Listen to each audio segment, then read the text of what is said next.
Quelle que soit la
J'ai été le premier à marcher dans cette combine. J'ai passé des heures entières à éplucher les sites de la NASA, à chercher le détail qui démontrerait la désinformation de la NASA, qui prouverait l'existence extraterrestre, etc., etc., ou d'anciennes civilisations. J'ai passé là-dessus, sur ce travail, des milliers d'heures, jusqu'à aujourd'hui, jusqu'au moment où je me suis rendu compte qu'en réalité, tout cela était un leurre, et que la NASA ne nous avait jamais montré que ce qu'elle voulait qu'on voie. Et qu'en réalité, ces anomalies, ces différentes choses mystérieuses qui apparaissaient sur les documents étaient un moyen de nous empêcher, d'empêcher les chercheurs de découvrir une vérité bien plus terrible, dont l'origine remonte à Werner von Braun et Disney, qui est le fait que toute cette conquête spatiale repose sur un immense mensonge et est en réalité un vaste spectacle. That's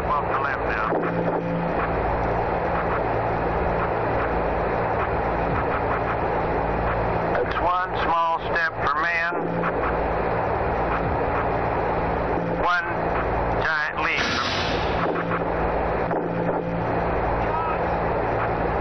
So, I guess you want to do it again. Okay.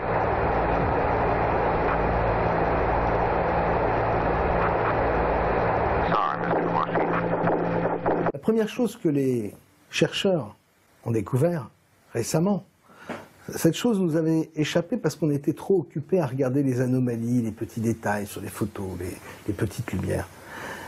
La chose qu'il faut bien que vous compreniez maintenant, c'est qu'en réalité, il n'existe aucune photo de la Terre vue de l'espace. Ce que je suis en train de vous dire, ça doit évidemment vous interpeller, vous devez me prendre pour un fou. Mais maintenant, je vais vous demander de regarder attentivement les photos de la Terre sur les sites de la NASA. D'abord, elles sont peu nombreuses. Vous allez voir qu'il y a très peu de photos de la Terre. Bizarre quand même, puisque depuis 30-40 ans, il y a des milliers de satellites qui tournent autour de la Terre. Or, ces satellites prennent aucune photo de la Terre dans sa version complète, mais des images fragmentées, des images mosaïques. Et si vous observez bien les photos de la Terre complètes, vous allez vous rendre compte qu'en réalité, il ne s'agit que de dessins. Et les représentations de la Terre ont évolué à mesure qu'évoluaient les technologies graphiques.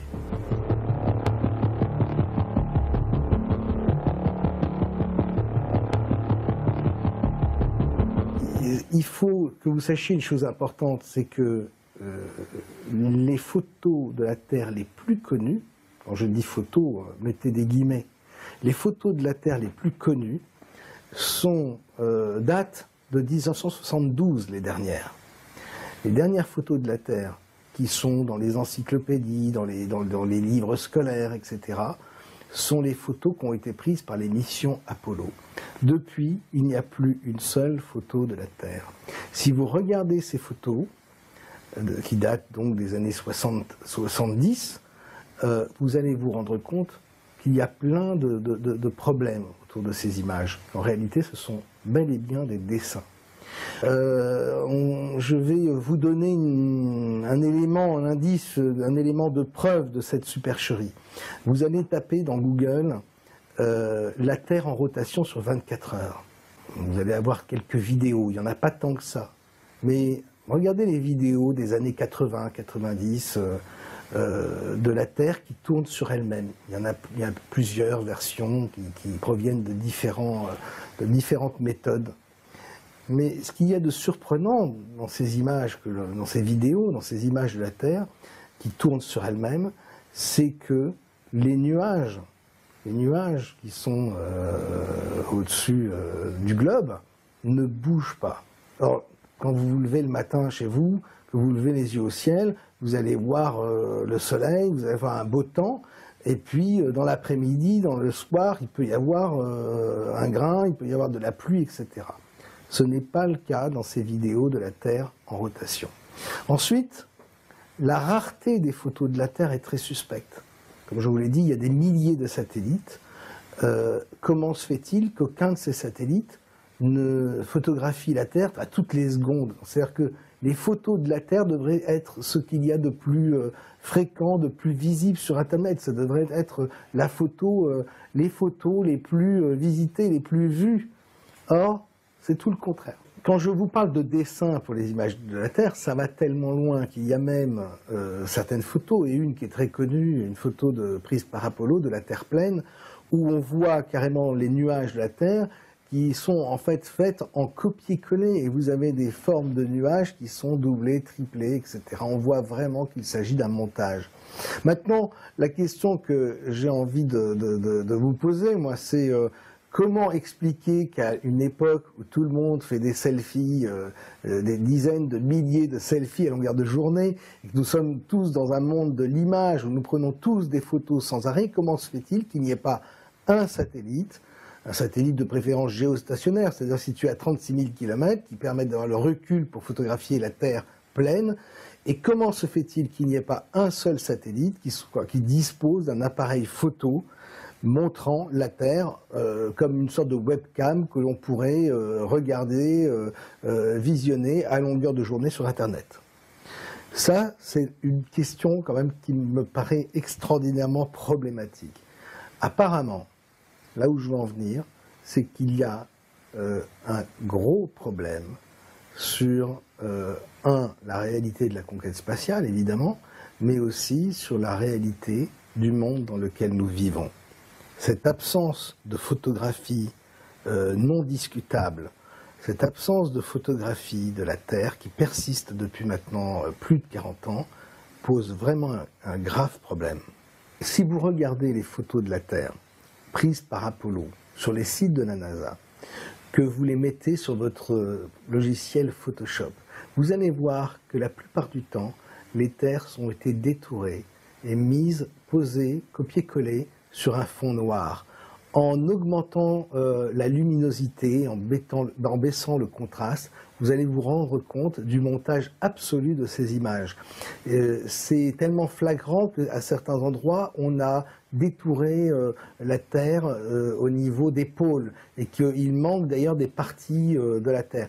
Il y a énormément de problèmes. Si vous comparez les photos de la Terre, en photo je parle de dessin en réalité, prises par Apollo, et l'image que l'on a sur Google Earth de la Terre, qui est normalement, en termes de proportion, doit être extrêmement fidèle, vous allez voir qu'il y a des différences, que ce soit au niveau de la position des continents et même de la taille des continents. Bref, il y a un gros souci et on arrive difficilement à savoir en réalité à quoi ressemble le monde dans lequel nous vivons. Et ça commence vraiment à poser problème. Les chercheurs ont tellement commencé à poser des questions pertinentes autour de cette question que la NASA s'est sentie obligée d'envoyer une sonde en 2015 pour montrer enfin, depuis 1972, une première photo de la Terre vue de l'espace. Cette sonde qui est partie à 1,6 km, alors là, c'est millions de kilomètres. Là aussi, c'est la question, pourquoi envoyer une sonde à 1,6 million de kilomètres alors que n'importe quel satellite géostationnaire pourrait prendre un cliché de la Terre dans sa globalité. Mais voilà, c'est ce que la NASA a fait pour répondre, et on remarquera d'ailleurs que les réponses de la NASA depuis toujours ont toujours été bizarres, malvenues, enfin propres à la polémique, presque encourageant la polémique. Et vous allez voir que celle-là, elle ne sort pas de la tradition. Cette photo, parce qu'elle est unique, cette première photo de la Terre vue depuis 1,6 million de kilomètres, difficile de demander une précision extrême des détails à cette distance. Cette photo qui est unique ressemble, elle également, elle encore, à un dessin, mais il y a quelque chose de beaucoup plus troublant dans cette photo. C'est que si vous la mettez sur votre logiciel Photoshop ou sur un logiciel de graphisme et que vous retournez cette image à 180 degrés, vous allez vous rendre compte qu'il y a glisser dans les nuages, sur la droite de l'image, un mot subliminal. Et ce mot, écrit avec des lettres de nuages, c'est le mot sexe. Regardez bien ce qu'on est en train de montrer sur l'image. Vous voyez mis en évidence le mot sexe. Ça rappelle curieusement l'image subliminale du mot sexe que l'on voit également dans le dessin animé du roi lion lorsqu'il souffle la fumée. C'est un petit clin d'œil à Disney. Mais vous verrez que des clins d'œil à Disney, il y en a beaucoup dans l'histoire de la conquête spatiale. Je ne sais pas si c'est un employé de la NASA qui a voulu faire une blague potache, mais en quel cas c'est quand même un gros risque de la part d'un employé de faire une chose pareille sur une image qui va être regardée par la planète entière. C'est la première photo de la Terre depuis les années 70. Donc ça me paraît peu probable. Par contre, si ce sont les décideurs qui ont donné l'ordre de glisser un message subliminal sur cette photo, cela montre à quel point ces gens nous considèrent comme du bétail.